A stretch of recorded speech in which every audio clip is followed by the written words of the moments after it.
Real horrors.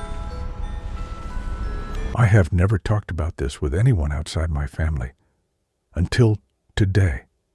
My name is Carlos, and I grew up in the Peruvian jungle, in a community on the banks of a brown and silent river, the kind that looks asleep but deep down hides things that are better left undisturbed. As a child, I always heard stories about the Tunche, that spirit that wanders through the jungle at night, announcing death with a sharp whistle that gets into your bones. They said it was the restless soul of someone who did a great deal of harm and was now condemned to walk among the trees, punishing those who destroy the forest or behave badly. When I was little, I thought it was just a story to keep me from going out at night. But once I grew up, I learned that in the jungle there are things that do not need you to believe in them to exist. This is the story of the night I heard the Tunche, and of how since then, every time the wind whistles through the leaves, I wonder if it might be him looking for me again. My village was small, a few wooden houses on stilts, old tin roofs, chickens under the houses, and canoes tied with worn ropes at the river's edge. There was no electricity all day, only a few hours when the generator ran. And at night, the sounds of the jungle were so loud that sometimes it felt like one giant breath surrounding you from every direction. We lived from fishing, from the chakra, and sometimes from work for tourists who wanted to feel the real jungle. In the afternoons, the elders sat on the bank with a cigarette in hand, watching the current, and when the sky turned orange, the stories began. There was always one thing in common: respect the jungle. Do not walk alone at night. And if you hear a strange whistle, do not answer, do not look, do not run, just pray. That was when I first heard the name that would stay with me my whole life, the Tunche. The village elders did not agree on who the Tunche had been in life, but they all agreed on one thing: it is not human, it is not an animal, and it is not a simple story. Some said it was a shaman who used his power to harm others, to make people sick and curse lands, and that his soul never found rest.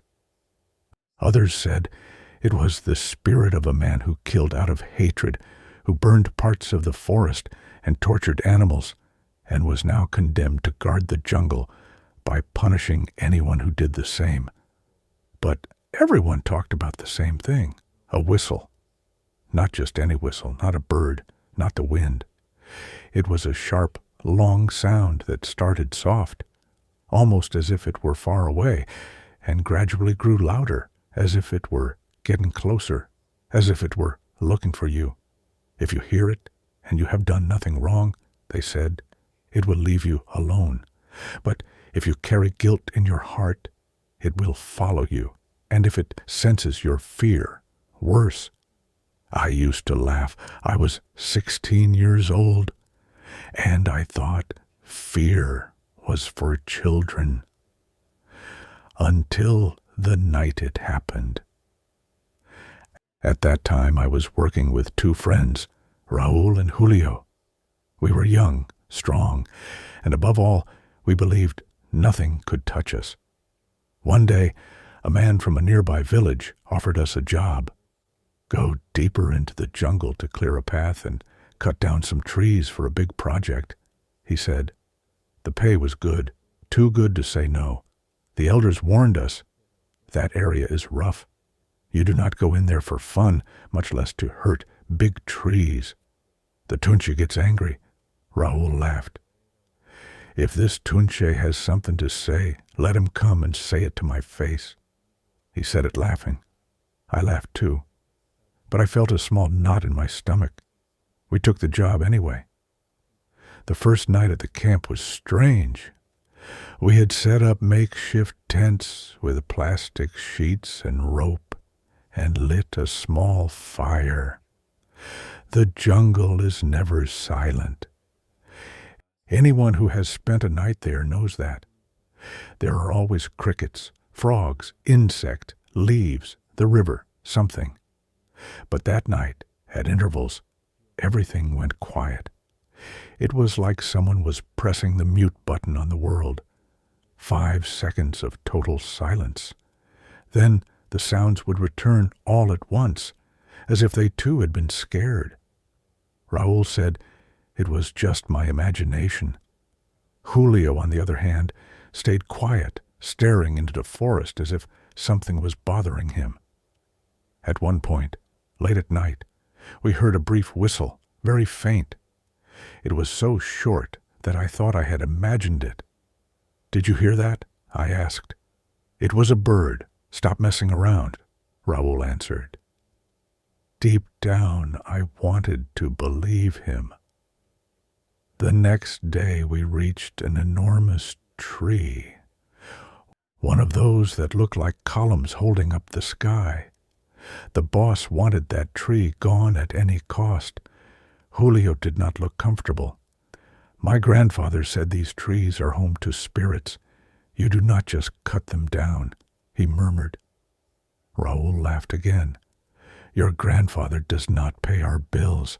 This tree does." We started the chainsaw. The noise cut through the air and scared off the birds. While the machine ate through the wood, I felt something strange, as if the air behind me had grown heavier. At one point, the chainsaw choked, as if something invisible had stopped it. Raoul started it again, but I could not help turning to look at the forest. I saw nothing, just shadows inside more shadows. When the tree finally gave way and began to fall, I felt a chill that had nothing to do with sweat or exhaustion. It was as if everything around us had stopped to watch.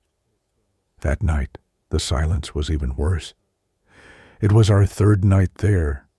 The sky was black with no moon, and the campfire was almost out because we had run out of dry wood.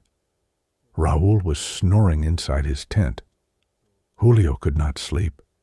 I could hear him moving. I was lying awake, staring at the plastic ceiling, thinking about the tree we had cut down.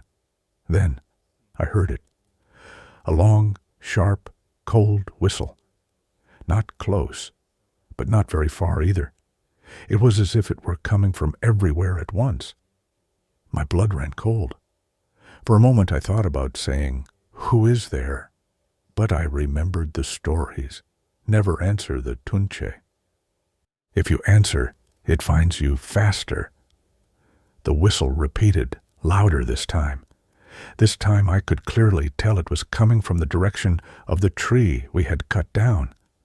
"Julio, are you awake?" I whispered. "Yes, you heard it too," he answered, his voice shaking. Again the whistle.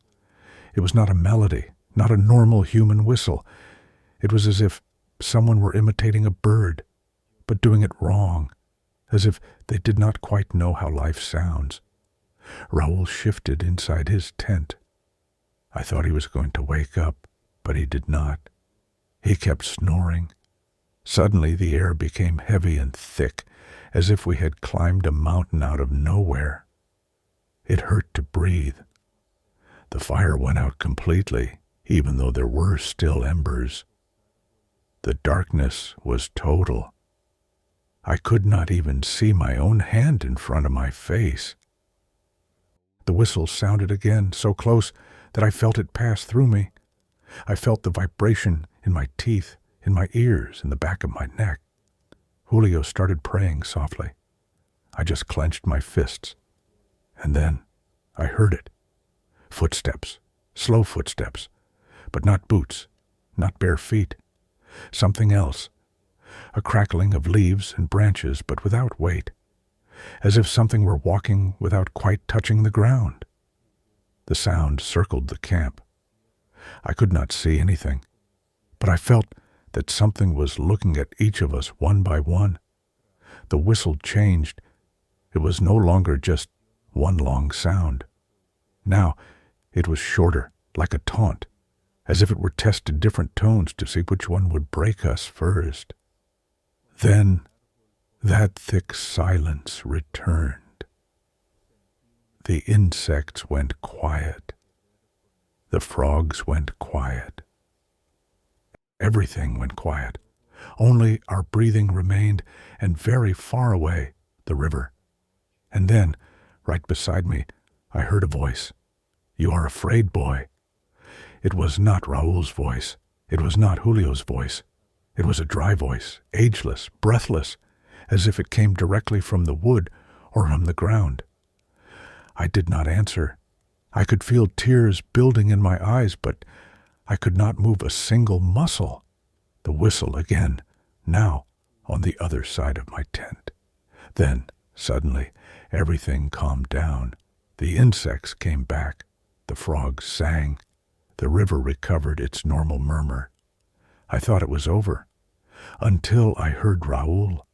He came out of his tent in a bad mood, cursing, saying we were not letting him sleep with our praying.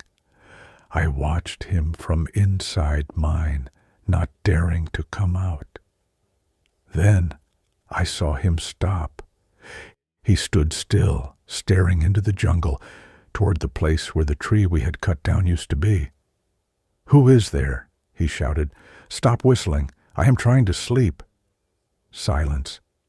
Julio barely peeked out, and then something happened that I still struggled to describe. From the edge of the camp, where the light no longer reached, I began to see a figure. At first, it was just a shadow darker than the others. Then it looked like the silhouette of a man, but it did not move like a man. It made no normal sound of footsteps. It was as if it were gliding, as if the body had no weight. Raúl, instead of stepping back, took a step forward.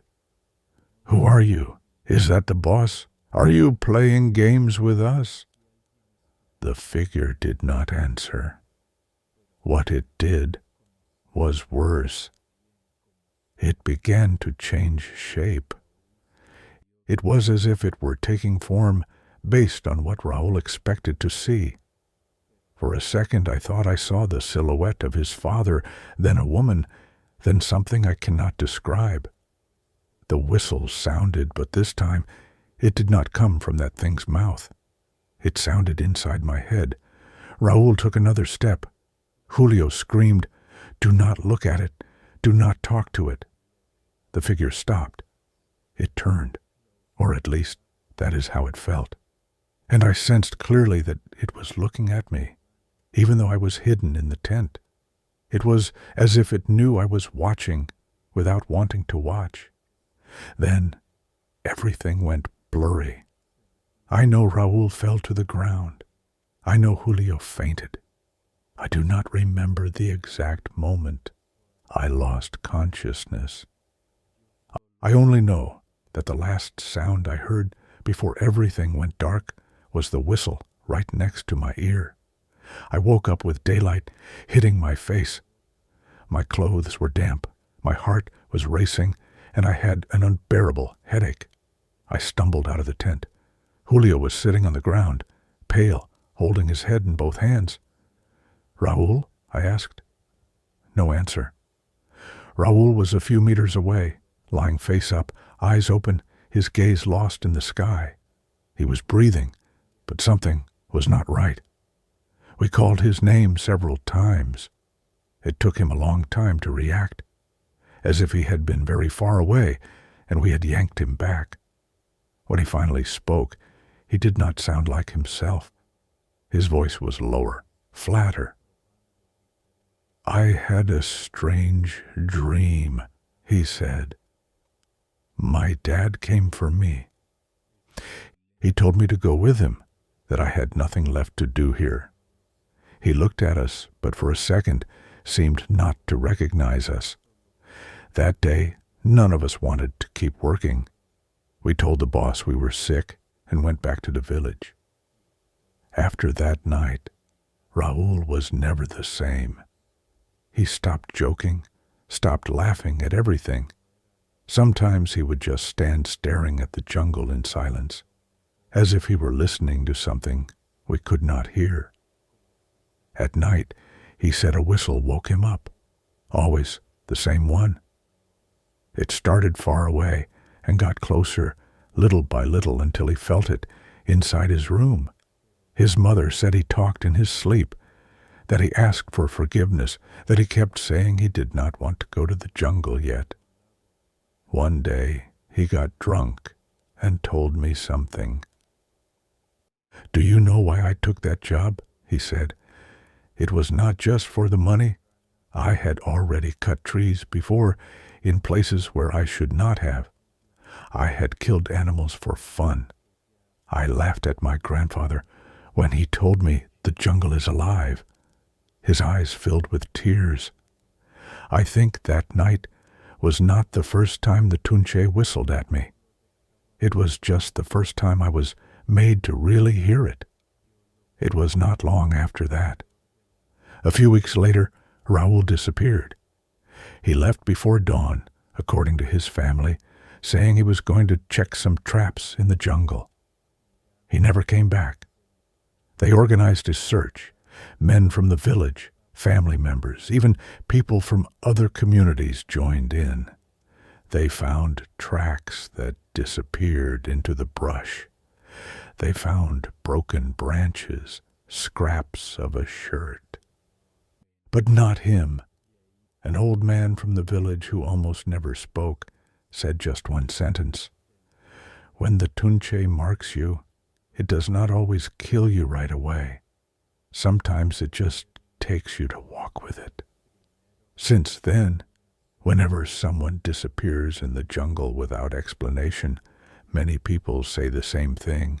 The Tunche came for him. I went on with my life. I worked at other things. I stepped away from logging. I started to respect the jungle more. Not out of fear, but out of respect and guilt. But something stayed with me. There are nights, not all of them, but some, when I turn off the light and the silence grows very deep and I hear it. A distant whistle, barely a thread of sound that slips in through the window, under the door, through the crack in my memory. It is not always the same strength. Sometimes it cuts off quickly. Sometimes it stays a few seconds longer, as if waiting for an answer. I do not answer. I do not get up to look. I just close my eyes and repeat in my head what they told me as a child. Respect the jungle. Do not walk alone at night. And if you hear the whistle, do not go looking for it. A lot of people say the Tunche is just a story, a way to frighten children so they do not get lost in the forest. And maybe they are right. Maybe that is all it is. But in the jungle, stories are not invented for no reason. They are born from something, from someone, from a sound in the night that nobody could explain. I cannot prove to you that what I lived through was real. I have no photos, no videos, nothing. I only have that whistle recorded in my memory, and the memory of a friend who left one morning before dawn and never came back. You can believe it was paranoia, suggestion, anything you like. But I am going to tell you something. If you ever go into the Peruvian jungle at night, and suddenly all the sounds stop at the same time, if the air grows heavy and in the darkness you hear a long, sharp whistle that seems to come from everywhere at once, do not answer it. Do not imitate it. Do not go looking for it. Because that night it might not be you who is walking through the jungle. It might be the Tunche. And it might just be waiting for you to show it that you do not respect the ground beneath your feet.